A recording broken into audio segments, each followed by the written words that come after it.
One environment on Earth that might serve as a useful analog for the exploration of Europa's ocean, which is trapped beneath a pretty thick ice shell, is the Arctic. And so our team developed this under-ice rover to study these methane-rich lakes up along the Alaskan permafrost.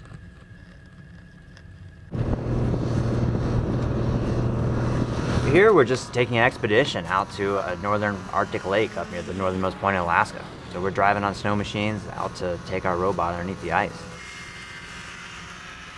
Sub-zero temperatures, Arctic ice, biting winds, polar bears, and robots. God, I love this job.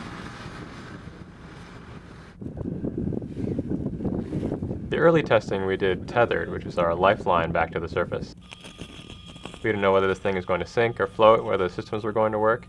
And so we're checking out the wheels, the cameras, the lights, just making sure everything works before we go wireless.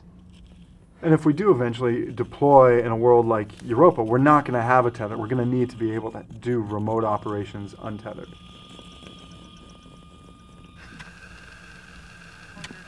Now we specifically go out there during times when the ice is thin to find out where these methane seeps are.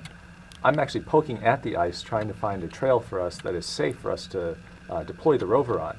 Yeah, it's dangerous business walking around on this thin ice. I mean, this is why we thought of the rover to begin with. We thought, oh, well, just invert the surface. Instead of a rover that drives on the ground, we'll have a rover that drives on the ceiling. And what do we need to do that? We just make it buoyant. So it floats and essentially drives on the ceiling, which is the ice surface. Here's a good shot of a methane seep, where it's actually bubbling up from the lake floor and keeping the ice from freezing right there. And the two different side lobes of the rover can be controlled independently. And so the cameras can look down at the lake bed and map out where some of the methane seeps are forming. And they can also be turned up to look at those methane bubbles and study what's actually happening at the ice-water interface. And so the rover just drives right along upside down using buoyancy instead of weight, and gets up close and personal to be able to image and also sample these methane bubbles. The later testing we've done untethered, so the rover is communicating through the ice back to a base station, and then from that base station up to satellites, back to operators at JPL or really anywhere in the world. This is about the closest you can get to Europa-like operations on Earth.